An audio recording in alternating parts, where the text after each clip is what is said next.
Baby, away tayo. O ano anak, puro bebe time na lang? Di ba may exam ka pa bukas? Opo, Nay. Try mo kaya mag-review para di ka puro bagsak. Diyos ko. Sige Nay, challenge accepted. Makaka-perfect ako sa exam bukas.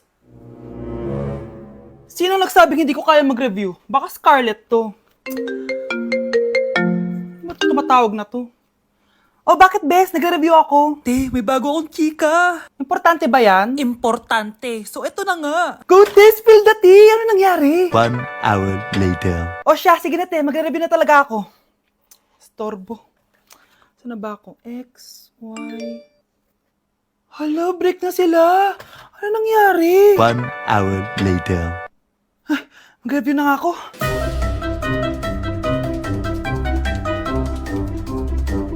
Good morning, anak! Anak, bakit ganyan itsura mo? Hanay, nag-review ako buong gabi. Akala ko puro numbers lang yung math.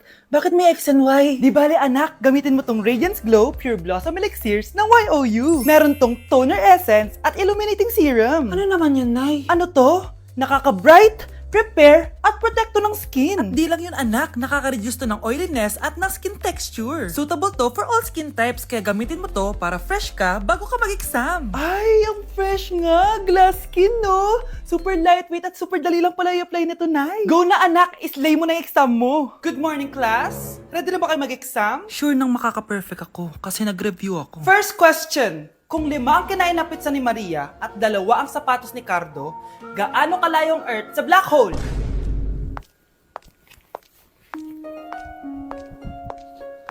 Hindi man lumabas ang mga nireview ko, ang importante, maganda ako. Anak, sigurado ka na bang itutuloy mo yung pagpunta mo sa ibang bansa? Huwag ka na malungkot, Nay. Kailangan ko magtrabaho doon para sa inyo ni Kyle. Ate, mamimiss ka namin. Basta anak ha, palagi kang mag-iingat doon. Kapag inaabuso ka nila, tawagan mo lang ako. Ano ka ba, Nay? Think positive lang tayo, ha? Sige na, baka malate pa ako sa flight ko. Bye-bye na, mamimiss ko kayo. Bye, anak. Nay, tumatawag si ate. Talaga? Hello, anak. Kamusta ka na? Nay, nakuha ko na sweldo ko. Nagpadala pala ako sa inyo, ha? Kumain kayo sa labas. Salamat sa binigay mo, anak, ha? Okay ka lang ba? Kapag may problema ka, tumawag ka lang, ha? Opo, Nay. Mababait yung mga amo ko. Huwag kang mag-alala. Nay, may pinadala si ate, oh. Nakamaleta pa. Surprise, Nay! Mga damit at sapatos yan para sa inyo. Siyempre, may chocolate din. Naku, anak, nag-abala ka pa. Pero salamat, ha? Sana inipon mo na lang yung pinanggas mo dito. Okay lang, Nay. Tinaasan nga nila yung sweldo ko kasi magaling daw ako maglinis ng bahay. Sige, anak. Galingan mo palalo, ha? Wow, ang daming laman! Bakit di sumasagot si Scarlett? Baka busy. Anak, tumawag na ba ate mo? Ilang araw na siyang di tumatawag ah. Nay, may tumatawag. Ay, salamat sa Diyos, tumawag na. Hello anak. Nay, may pinadala ulit sa ate. Ang bigat. Ano? Anong nawawala? Ano kaya naman nito? Hello? Hello?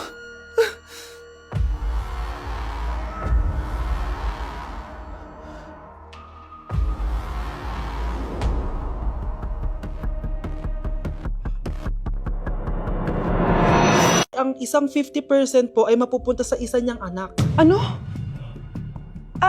Baka yan yung isa naming anak na nawala? Oo, sa amin na lang yan.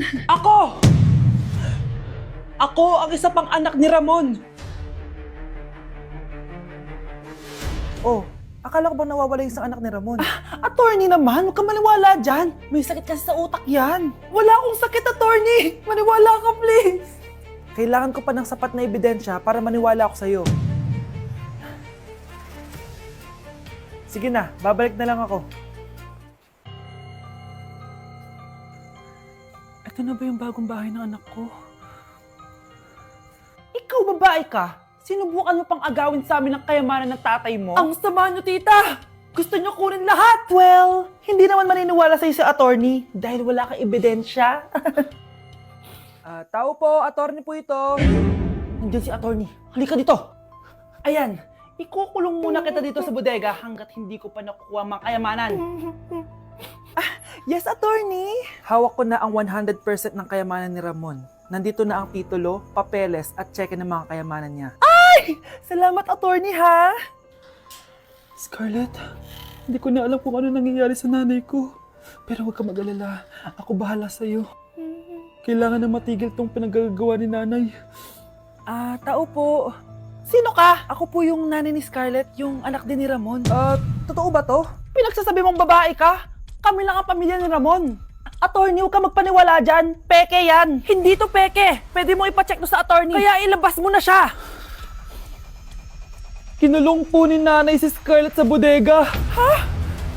Anak?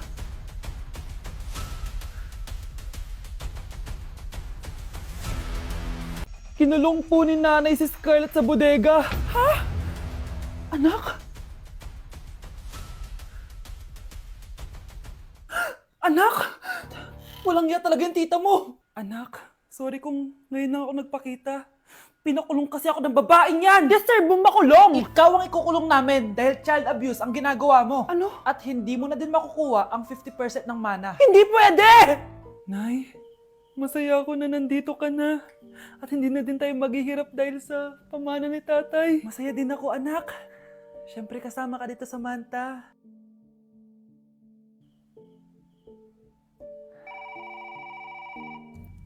Ano ba? Bakit tawag ka ng tawag, ha? Oo, wala silang kaalam-alam. Sige na, baka mahuli pa tayo. Sa wakas, sa atin na ang mana. Maghahati tayo dito. Palayasin mo na yung mga batang yun, ha? Ako bahala. Ang galing talaga natin magpanggap date.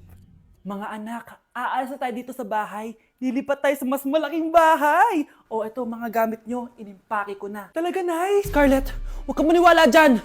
Nagpapanggap lang yung nanay mo. Samantha, ano yung mga pinagsasabi mo? Magjowa sila ni attorney. Sinet up nila tayo. Ganyan ba ang ugali mo, Samantha? Kaparehas ng nanay mong sinungaling? Samantha, ano ba? Kung ayaw mo sumama, edi wag. Sige, kung totoong anak mo talaga si Scarlett, saan at kailan mo siya ipinanganak? Ang dali naman yan. Edi sa Manila. Pinanganak ako sa ibang bansa. Hindi ikaw ang nanay ko. Ay, oo nga pala, sa ibang bansa pala. Sorry, nakalimutan ko. Ang dami namang drama. Total, nasa amin na ang mana. Umalis na kayong dalawa. Kung ayaw niyong pati kayo, ipakulong ko. Kung meron mang makukulong, kayong dalawa yon. Salamat sa pagtawag, Samantha. Inaaresto kita, attorney, sa kasong panloloko. Palpak ka talaga! Naisahan niyo ako ngayon, ha? Hindi pa ako tapos sa inyo. Talagang sinira mo yung sarili mo, attorney, para sa pera. At ang dami mo na palang naloko. Samantha, huwag na tayong maghiwalay, please. Oo, Scarlett. Dito lang ako palagi sa tabi mo. Kayong dalawa, mag-ingat kayo palagi, ha? Gamitin niyo na maayos sa pamana ng tatay niyo. Salamat po. Nakikiramay po ako sa pagkawala ng asawa niyo. Masakit para sa amin ang pagkawala niya. Kailan pala namin makukuha yung mga ipapamana niya sa amin? Ipaprocess pa po namin yun, ma'am. I-update na lang po namin kayo. Sige po, attorney. Sakit ng pagkawala niya. Nay, tignan mo, may medal ako. Oh, ano namang paki ko dyan? Di ka ba proud sa akin? Hindi. At wala akong paki sa'yo. Iniwan ka na ng tatay mo, di ba? Kaya pwede ka na umalis dito. Bakit ka ba ganyan sa akin, Nay? Huwag mo nga akong matawag-tawag na nanay dyan. Kadiri! Hindi kita anak. Ang nanay mo, wala na. Malandi kasi. Nay, gutom na ako. Ay, gutom na baby ko. Wait lang, mag-order ako ng steak for you, ha? Yay! Steak, my favorite! Ampun lang pala ako. Nasaan na yung totoo ko, nanay?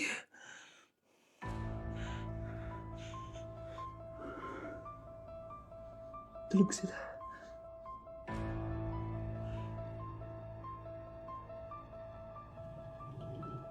Nasaan na yun? Ito ba si nanay? Ay! Sino ba ito tumatawag na to? Muntik na yun. Attorney? Hello ma'am, may update na po sa ipapamana ng namatay niyo pong asawa. Sige. Punta ka dito sa bahay. Sa wakas, ito na yung araw na pinakahihintay ko. Hoy, ikaw! Pag dumating dito si attorney, magtago ka. Hindi niya pwede malaman na may isa pang anak ang asawa ko. Sige po. Ma'am, nakuha na po namin yung last will and testament ng asawa niyo.